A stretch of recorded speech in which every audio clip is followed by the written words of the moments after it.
Amados, a paz do Senhor. Não dá nem para prometer manter o ritmo, tá? Não dou conta, mas vamos lá. Não vou nem me comprometer. Agradecer a Deus. Antes pedir que vocês abram a Bíblia para nós adiantarmos, capítulo 10 da segunda carta que Paulo escreveu aos Coríntios. Falar da alegria de estar aqui, tendo a oportunidade de ministrar a palavra, aumenta a alegria.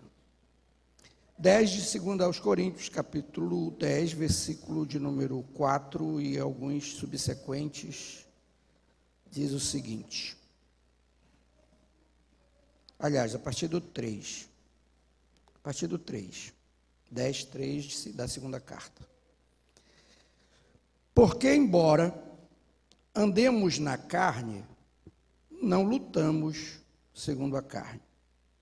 Porque as armas da nossa milícia não são carnais, mas são poderosas em Deus para destruir fortalezas. Destruímos raciocínios falaciosos e toda arrogância que se levanta contra o conhecimento de Deus, levando cativo todo pensamento, toda mente, à obediência de Cristo. Amém.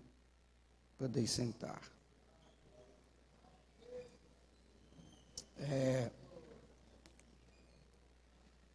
Esse texto, ele fala para nós de um nível da nossa batalha que vai para além dos enfrentamentos que nós temos, acredito, nos primeiros momentos, nos primeiros anos da nossa vida cristã,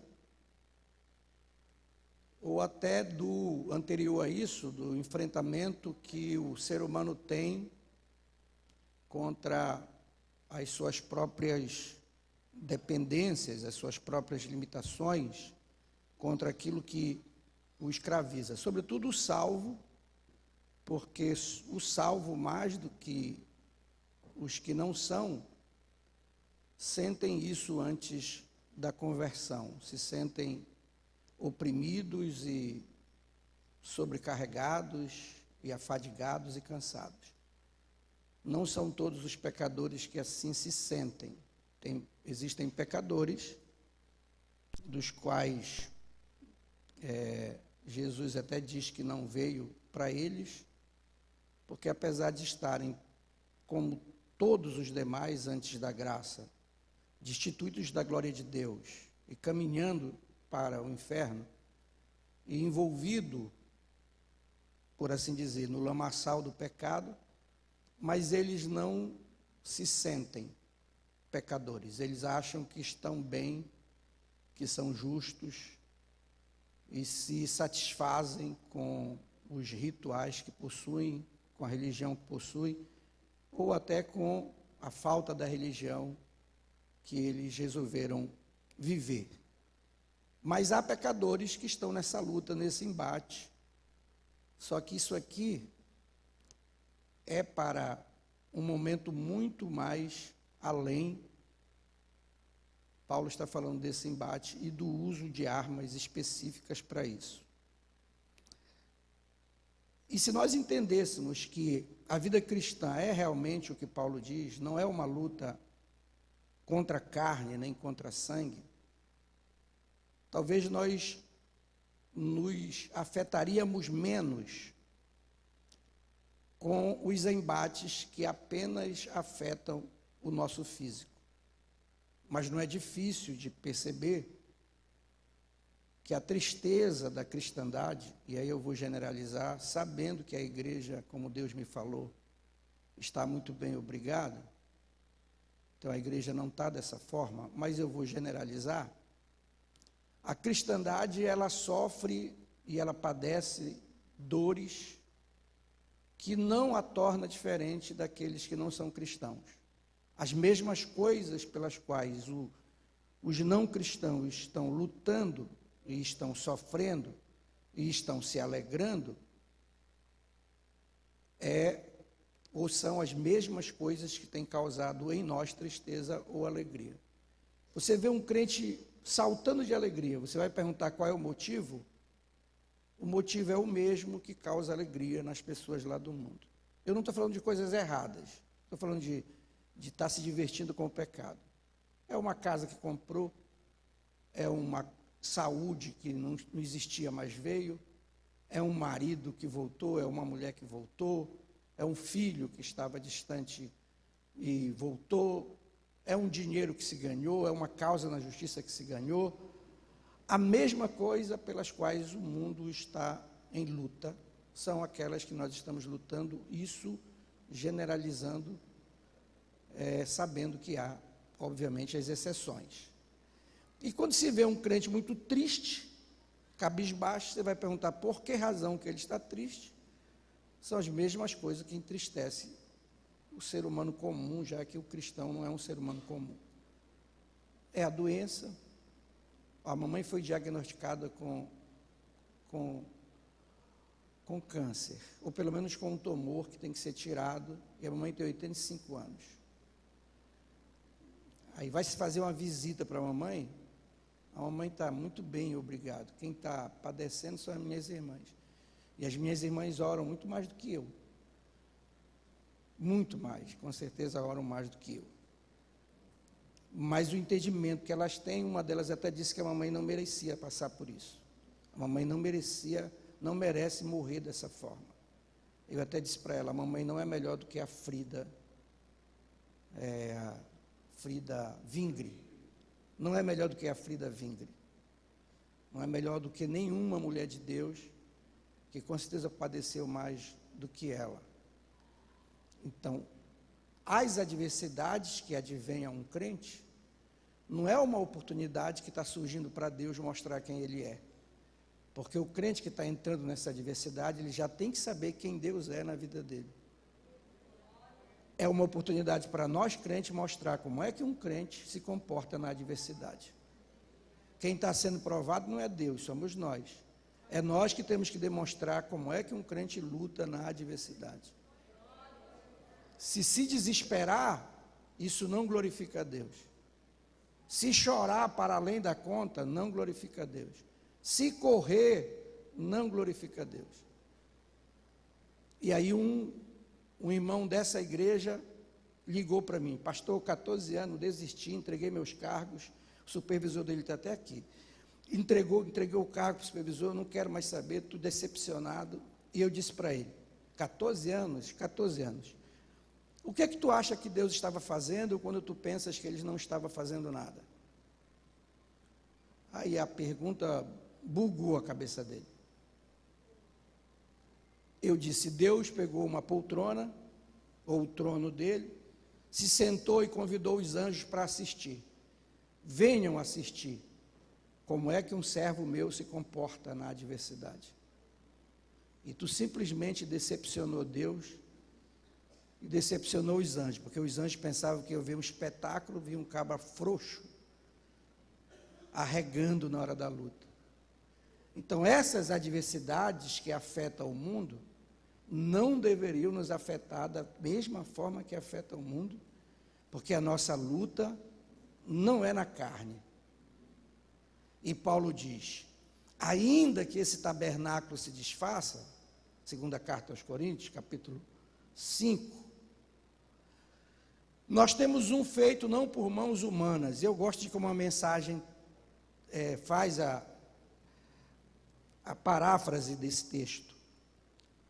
Ele diz que, Paulo até diz, a gente até queria ficar sem esse corpo.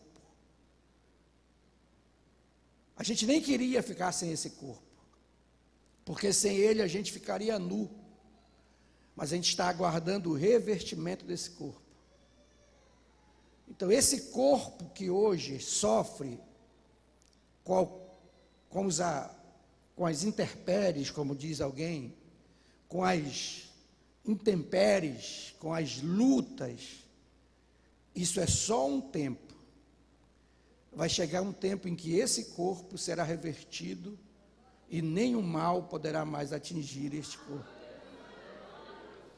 E aí Paulo diz que as momentâneas tribulações do tempo presente, que ele não está falando do teu entrar e do teu sair em tribulação, porque tu está aguardando que essa tribulação acabe, ele está falando de toda a vida.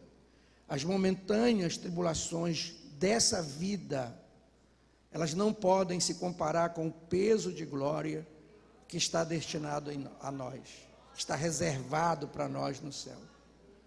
Então, enquanto eu estou, como cristão, achando que as minhas lutas estão ligadas a esse mundo e que eu sou vitorioso, à medida que eu conquisto e que eu vou progredindo nessas coisas desse mundo, eu não entendi a vida cristã. Há quem pense que até hoje alguém disse para mim, não, Paulo é porque era naquele tempo. Paulo veio a Cristo, ele era rico. Ele terminou a vida dele sem nada, pobre. Nem barraca ele teve mais tempo para fazer. Porque o Evangelho consumiu ele. E nós estamos medindo os crentes de sucesso pelas conquistas que eles adquirem aqui. E o crente tem muitas conquistas no aspecto físico. Ele já passou pelo processo das libertações, ele já não é mais um cara imoral, é possível não ser. Ele é honesto, ele roubava, ele não rouba mais. É uma progressão isso. Mas não é uma particularidade do Evangelho. Não é só o Evangelho que provoca isso nas pessoas. Então o Evangelho, para se impor, ele tem que fazer mais que isso. Esse crente agora, ele é estabilizado financeiramente. De alguma forma ele conseguiu estruturar a família dele. Conseguiu isso. Mas não é só o Evangelho que faz isso. O Evangelho pode fazer isso. Mas se ele fizer só isso, ele não tem como se impor. Mas o Evangelho é para além disso. O Evangelho é capaz de fazer com uma pessoa sem saúde, sem recursos financeiros e sem amigos, está cheio de paz, está cheia de paz, cheia de alegria e cheia de esperança, tanto quanto qualquer um de nós que pensa estar estabilizado de saúde e de vida financeira. E nós já vivemos isso. A gente visita um crente salvo por Jesus, no estado terminal do câncer, desejoso de levar uma palavra, e até orou antes, Senhor, me dá uma palavra de consolo para o irmão. E a gente vai lá, a palavra de consolo está na boca daquele irmão, enfermo e desenganado. Porque o Evangelho faz isso. No Evangelho você não precisa prometer ao cadeirante que ele vai sair da cadeira. Você pode garantir para o cadeirante que se ele aceitar Jesus, ele vai viver vida abundante na cadeira. Você não precisa dizer para a pessoa pobre que Jesus vai enriquecê-la. E nem dizer para ela que, nem comprometer Jesus com a restauração do casamento dela. Mas dizer para ela que se ela aceitar Jesus como Salvador de verdade, o marido dela vai ver que ela é uma pessoa cheia de paz, de alegria e de vida. Ela é uma nova mulher, ela é uma nova criatura. E ela vai sentir isso nela. Então, responsabilizar o Evangelho com conquistas dessas coisas, desse mundo, com coisas desse mundo, e depois ver a igreja lotada e a gente não ter facilidade de separar alguém para liderar um departamento, a culpa é nossa. Porque a gente incutiu na cabeça dos crentes que se eles quiserem parecer que são crentes de verdade, eles têm que possuir, eles têm que ter, eles têm que estar bem financeiramente. Então o cara vai trabalhar secularmente. E na cabeça de alguns crentes, se eles não trabalharem, eles não comem. Porque a igreja não vai sustentar eles, o pastor não vai sustentar, então ele tem que trabalhar. Então eles são capazes de deixar o emprego para seguir a Cristo, confiando que Cristo cuida, que Cristo supre, que Cristo provê, que Cristo dá. Mas a culpa não é da cristandade, a culpa é do púlpito. Porque a gente fica falando para eles e dando mais vez e mais voz para quem tem. E a gente fica, de certa forma, atacando até as pessoas que se dedicam a estudar. Existe, queridos, uma guerra, não é do inferno, como alguém diz, porque o inferno não está lutando contra nós. Isso é modismo de quem lê a Bíblia, até estudioso da Bíblia. Mas vende uma ideia de como se nós estivéssemos lutando contra o inferno. Não tem luta de crente contra o inferno. Tu não acha na Bíblia isso. A gente está lutando contra espíritos dominadores neste mundo. E eles aprendem, porque eles não são oniscientes, então eles aprendem. E está mais difícil para nós, porque eles aprenderam a lidar com a gente. Eles aprenderam a lidar com a igreja. Eles não estão querendo que você vire satanista. Eles não estão nem querendo que tu saia da igreja. Eles estão querendo que tu adore de maneira errada, que tu sirva de maneira errada, que tu esteja aqui motivado por motivações equivocadas. E aí a gente canta coisas que não tem nada a ver, que não servem para nada. Faz a mais mal do que bem. Não tem conteúdo. A maioria das mensagens não tem conteúdo. E aí quando a gente vai pregar, a gente tem que estar preocupado com pessoas que não se esforçam para entender. Tem que ficar preocupado. Porque as pessoas são crentes há tanto tempo, mas não evoluíram. São retardadas espirituais. Tem idade de ser adulto, mas estão tomando leite ainda. Não pode falar algumas coisas. Eu já ouvi isso várias vezes. Cleudionilson, tu não pode falar isso. Não é para falar isso, não é para falar isso.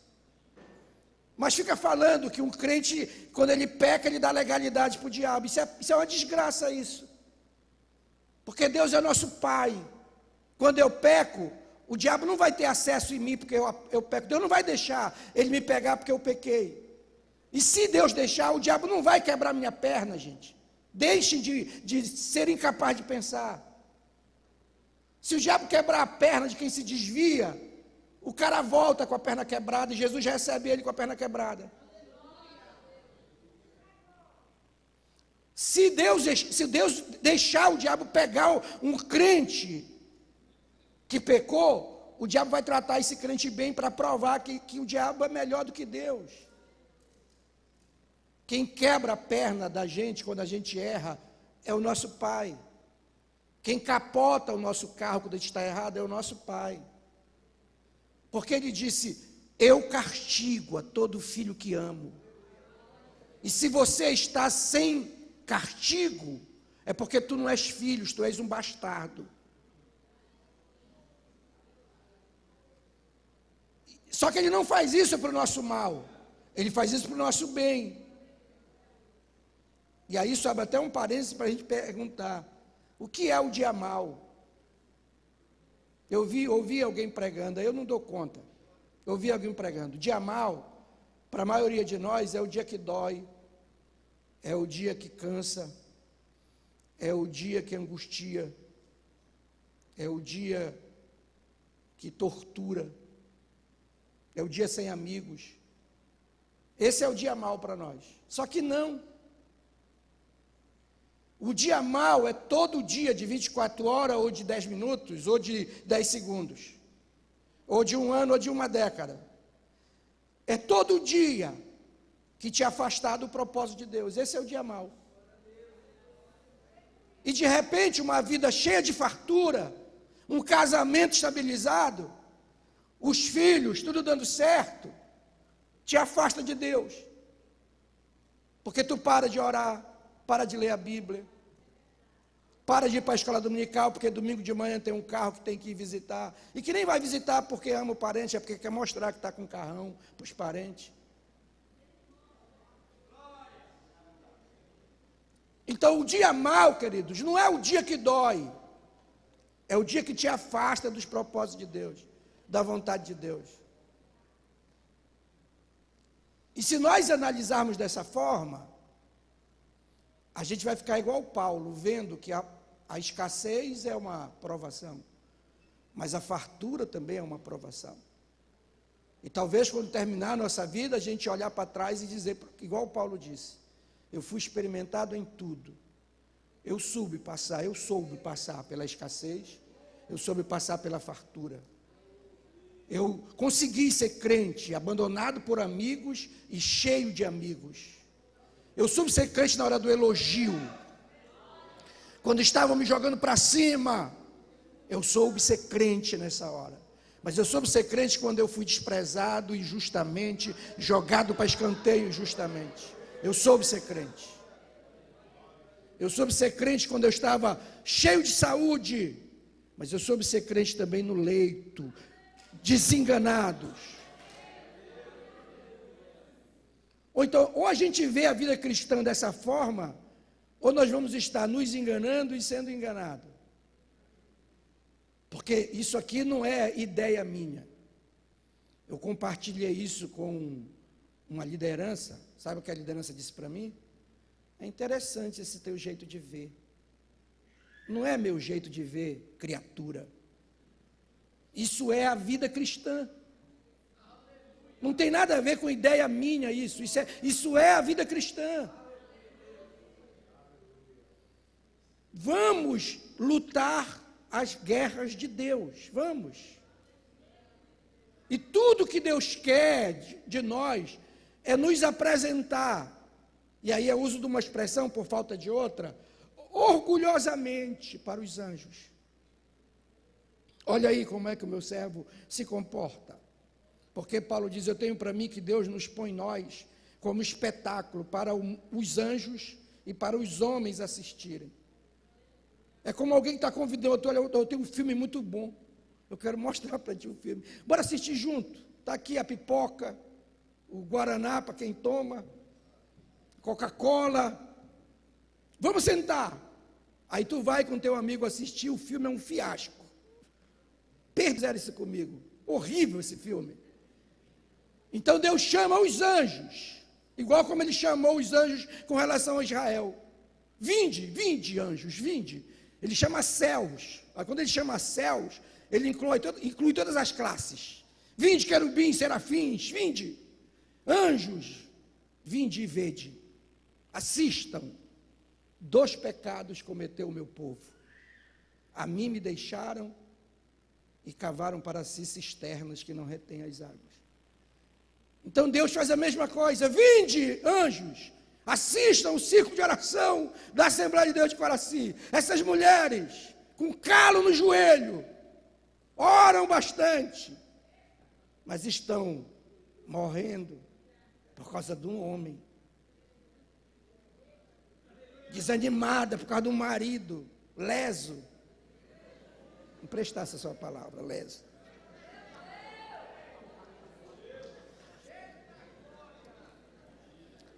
Pena que eu não tenho tempo.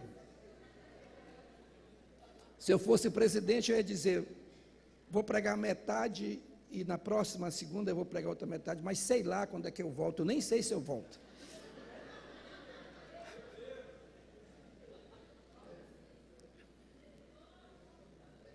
Entendeu?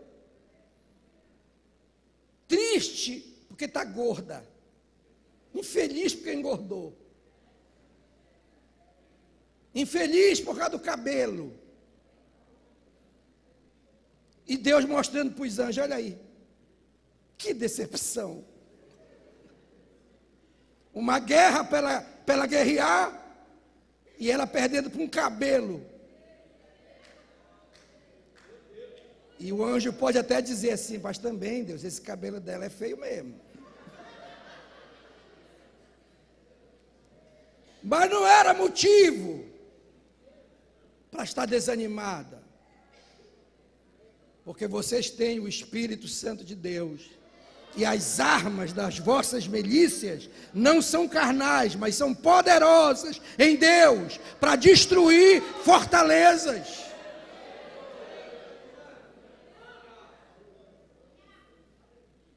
E nós, homens, tribulados, tristes, por causa de um carro, por causa de um transporte, de uma condução, querem desanimar, porque a gente se mede pelos outros. Olha o fulano chegou aqui depois de mim, rapaz.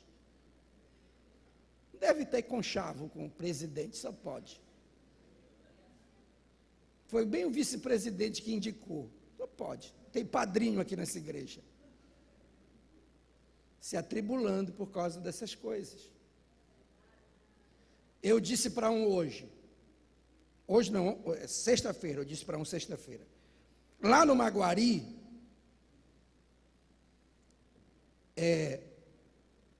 eu fui dirigente de congregação no meu último ano lá, já como pastor, eu fui dirigir uma congregação, mas eu não fui diácono, eu não fui presbítero, eu fui vice-dirigente, fui tesoureiro de mocidade, vice-dirigente, vice-presidente de jovens, uma carrada de tempo. Mas eu nunca fiquei pensando, o cara está no meu lugar, o cara passou na minha vez, nunca pensei isso. Estou aqui falando diante de Deus, nunca pensei. Porque eu tenho certeza, e vocês devam ter essa certeza, que a nossa vida não está na mão do Carlos Ari Alves Gomes. Deus me livre, Deus me guarde. Deus me defenda.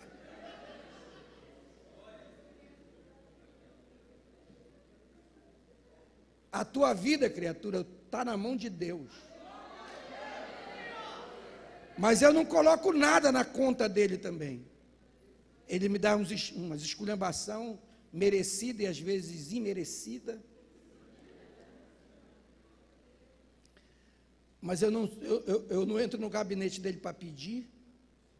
Eu peço para Deus. E isso não é orgulho meu, não. É porque eu sei que ele tem coisas muito mais importantes para resolver do que as minhas causas.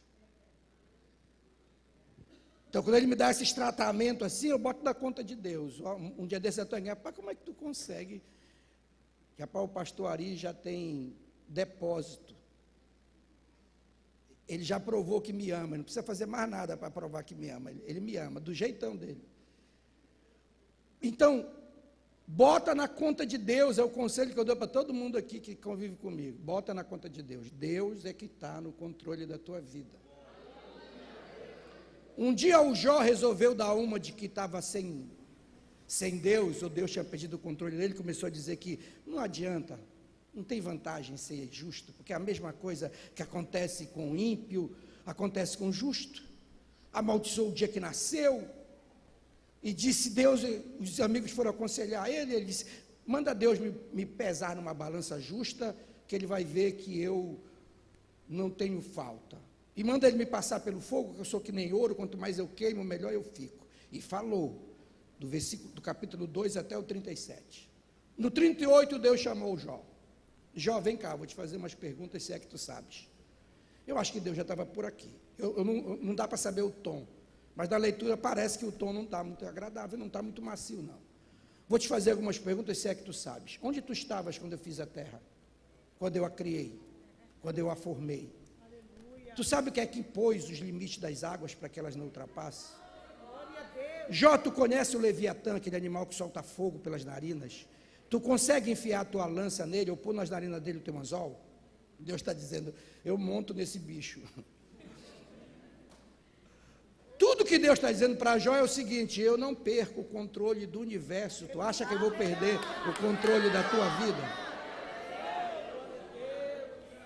Diz para quem está do teu lado aí para me ajudar. Tu acha que Deus perde o controle da tua vidinha, irmão? Da tua vidinha. Ele está no controle. E nenhum dos planos dele vai ser frustrado. Relaxa. O problema não está em Deus, o problema está em ti. Talvez tu esteja lutando a luta errada, talvez tu esteja guerreando a guerra errada, talvez tu esteja usando as armas erradas, mas usa as armas de Deus, as armas que Ele nos deu, da nossa milícia, que são poderosas. Que aí, nobres supervisores, não é para tirar os corpos de lá, do mundo, e trazer para cá, e ficar uma carrada de zumbi aqui dentro. Levanta a mão, levanta, dá glória, dá, toca no irmão, fala não sei o que, e tal, que às vezes eu sinto nojo disso. Crente que não tem capacidade de pensar, só para estar aqui, para servir de massa, de manobra. Não, é para trazer eles para cá, libertar os corpos dele. Se tiver demônio, as nossas armas tira capeta, entendeu? Tira capeta, expulsa o demônio dele. Depois, liberta ele, no sentido de que agora ele vai se desenvolver, ele vai crescer, é um outro passo. Vai ser criança e vai se desenvolver, ajuda ele a desenvolver. Não seja parente de Lúcifer, que usa os liderados para se elevar, para promover o trono. Eu já pastoreei não sei quantas igrejas. Não conta nada isso. Quantas pessoas tu edificou? Quantas vidas tu transformou? Não sou eu que transformo. Você é o agente de Deus transformador. Você é o agente de Deus libertador. Você é o agente de Deus para mudar a vida das pessoas. E aí a pessoa ser agradecida a você. Minha vida mudou. Marcação de águas, divisor de águas, como diz o pastor Ari. Não tenho mais de 3 pessoas na minha vida, de líderes que mudaram a minha vida. E eu até estava dizendo contra tudo que já disse antes, porque mudar de opinião é honroso. Eu nem estou mudando de opinião porque estou com medo do futuro, não. Mas eu acho que eu vim para Icoraci para aprender a pastorear. Aí, fazer com que as pessoas sejam promovidas com a tua vida, que as pessoas cresçam com a tua vida, não tu ficar usando as pessoas para crescer. Vou melhorar essa área, vou melhorar essa sede, vou melhorar não sei o que, para eu ir para uma outra área, porque o meu sonho é o Tabor.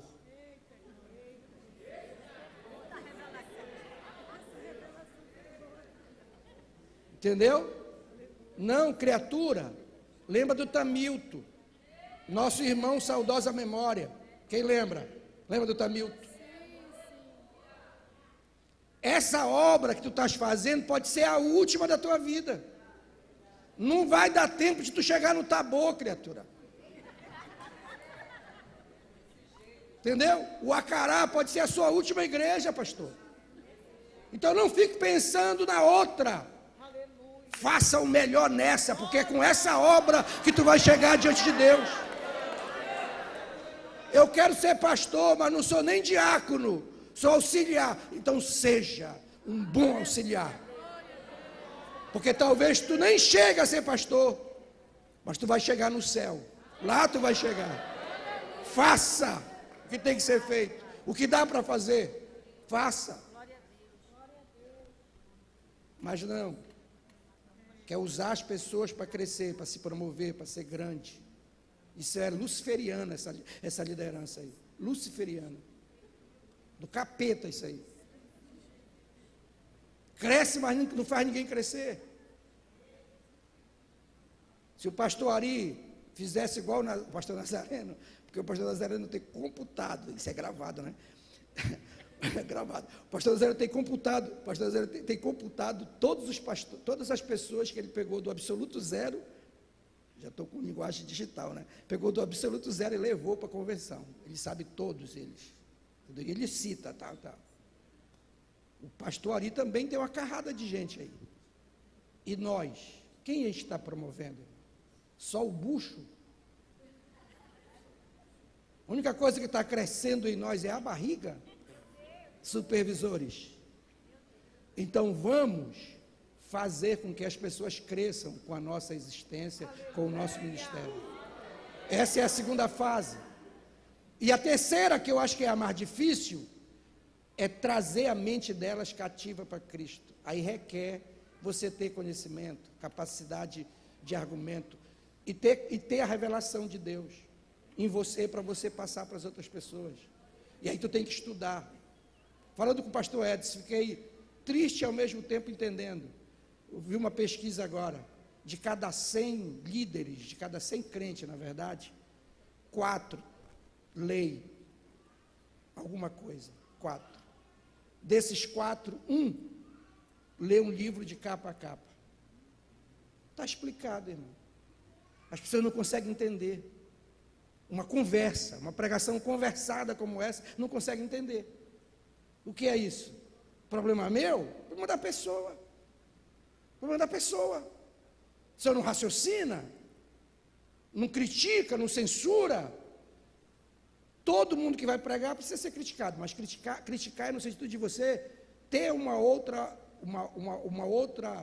outro entendimento para confrontar com esse. E aí, não precisa que eu vá convencer você. Se isso que eu estou falando é a verdade, o Espírito Santo vai trabalhar no teu coração. Se tu tiver de boa mente, criticando de boa mente, Senhor, eu não entendo, eu não aceito, eu não consigo, e tal, mas me ajuda, me mostra, se essa for a verdade, abre os olhos do meu entendimento, porque eu sou um cego, eu quero ver, eu quero ver, eu quero ver, eu quero ver, eu quero ver. Aí o Espírito Santo vai mostrar para ti se é verdade ou não.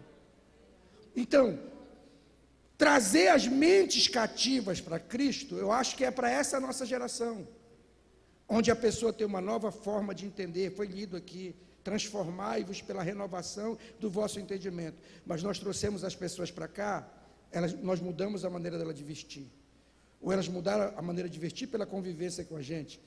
Elas mudaram muita coisa pela convivência com a gente, mas elas continuam pensando como pensavam antes. A cabeça delas continua nesse mundo. Então elas não têm renovação de entendimento, então elas não vão poder se transformar. Pararam de beber, pararam de fumar, pararam de roubar, pararam de mentir, um monte de coisa. Mas continuam sendo egoístas, presunçosas, orgulhosas, petulantes, rebeldes, facciosas, não temente a Deus. Mas as armas que Deus nos deu é para trazer mentes cativas para Deus. Libertar as pessoas no corpo e na alma delas, libertá-las dos vícios, mas também das ideologias e das fábulas e de todas as filosofias vãs e prejudiciais que tem nesse mundo, para que ela viva uma experiência gloriosa com Cristo, onde as coisas desse mundo mas não as afetam e as coisas boas desse mundo não empolgam. Elas não querem ficar aqui por causa das coisas boas desse mundo. Quando elas almejam ficar aqui, é pensando, eu quero fazer mais para o reino de Deus, eu quero ter tempo para fazer mais em favor da causa, em favor da obra, em favor do reino de Deus. Mais ou menos igual Paulo: por causa de vocês, eu ainda peço para ficar nesse tabernáculo, mas se dependesse de mim, eu deixaria esse tabernáculo, porque para mim é muito melhor morrer do que viver.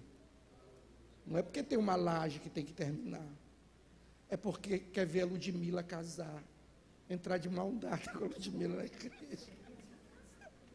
Não é por isso, é porque tem muita coisa para fazer, muita coisa para fazer.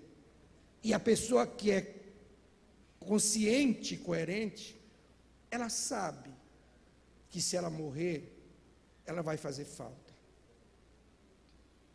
O pastor Ari, com toda esse esforço dele de querer nos moldar, mas na humildade, na simplicidade, mas ele sabe que se ele morrer, ele está no rol daqueles homens que nunca mais nasce outro igual, e vai demorar para consertar a falta que ele vai fazer. Vamos chegar nesse nível. Vamos chegar sentado do lado dele e se sentir colega dele. Estava dizendo para o pastor Emerson isso. O senhor vai demonstrar verdadeira humildade quando o senhor tiver igualzinho o pastor Ari, em empoderamento e tudo, mas o senhor ainda ter respeito por ele, honrar ele Não ficar olhando para ele de cima para baixo. Isso é humildade. E o pastor Ari mostra para nós que ele quer trabalhar para que a gente cresça. Ele nem se preocupa que a gente passe dele. E eu nem quero passar porque eu devo ficar muito besta se eu passar, ficar muito metido e tal. Aí ele quer que a gente até passe dele. Tu pensa que é todo líder que é assim? Tem líder que não quer que tu cresça. Não quer que tu apareça. Então vamos lá, vamos crescer. Vamos nos perceber crescendo. Sair da papinha. Sair da condição de ser carga. Todo tempo carga, irmão. Um dia um me ligou pedindo dinheiro. E eu estava mais espiritual do que das outras vezes. Eu disse, meu irmão, não está na hora de tu parar de estar pedindo e começar a dar para os outros? Olha, eu estou aqui há 10 anos, é 10 anos que eu te vejo pedindo as coisas, irmão. É todo o tempo necessitado. Então vamos nos perceber crescendo. Ajudado, mas daqui a pouco ajudando a ajudar, daqui a pouco ajudando sozinho. Carregado, daqui a pouco ajudando a carregar, daqui a pouco carregando os outros sozinho. Isso é crescer, irmão. Isso é desenvolver na vida cristã. Aí você olha para você, uma carrada de tempo, é o mesmo crente de 10 anos atrás, de 11 anos atrás. Todo cheio de nó pelas costas, tudo cheio de milindre. Diz aí para quem está do teu lado, irmão, está na hora de crescer, irmão. Diga para ele, está na hora de crescer, vamos ficar em pé. Está na hora de crescer, de desenvolver, de sair do mingau, da papinha, de sair do colo, de sair de cima do andor e começar a ajudar a carregar as cargas de alguém. Aleluia, Deus.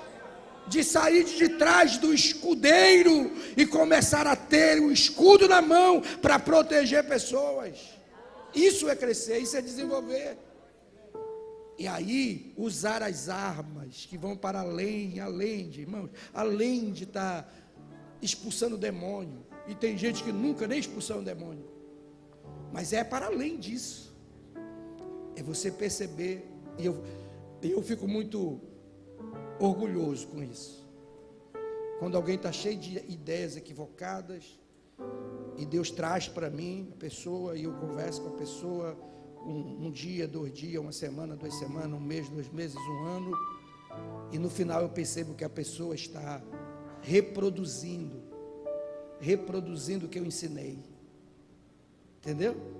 Como eu tenho convicção de que eu prego o Evangelho, alguém pode não gostar de mim por N razões, mas se não gostar do que eu prego, com certeza não gosta da Bíblia, porque eu estou pregando o que a Bíblia diz, o Evangelho, inegociável. Tem mensagem minha do YouTube, até de antes de eu chegar aqui, antes de eu vir para cá. Se você olhar, é a mesma pegada, não sofre variação não, graças a Deus. E eu não digo isso por mim mesmo, é Deus que faz isso.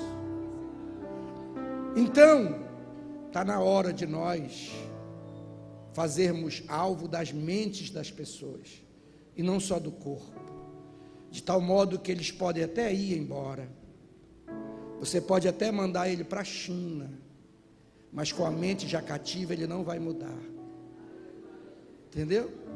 Ele vai ser um braço dessa igreja, ele vai ser uma extensão dessa igreja onde ele foi enviado. Só que isso dá trabalho.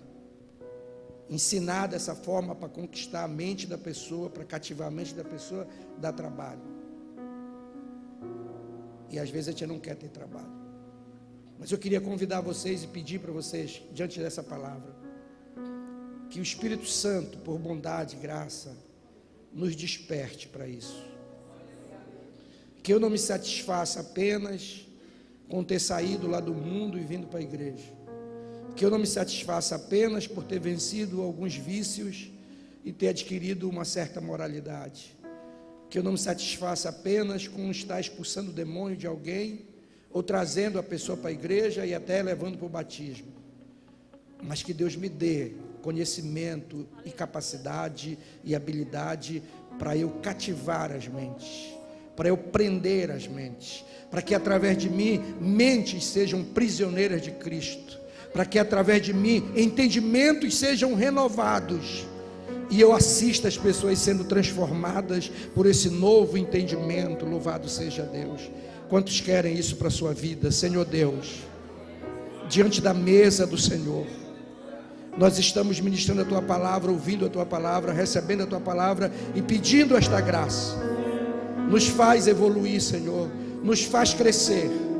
Senhor, uns plantam, outros colhem, mas o Senhor dá o crescimento. Esse crescimento não é numérico apenas, esse crescimento é individual. Senhor, toda a minha vida é reconhecida com a Tua mão, reconhecida com o Teu agir. É o Senhor que vai abrindo as portas, que vai desfazendo as muralhas, que vai aplanando os caminhos, e eu vou trilhando, Senhor, até livros certos. É o Senhor que traz diante de mim, é o Senhor que faz eu ter contato com pessoas certas, com líderes certos. A minha vida é produto da Tua graça, da Tua misericórdia. Faz isso com cada um de nós, com cada um dos Teus filhos.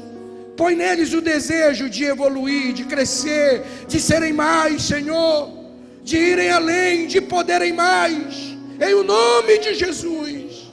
Faz isso, Senhor, faz isso. Nós pedimos, fiados na Tua graça, e pedimos para a glória do Teu nome, em o nome de Jesus. Amém e amém.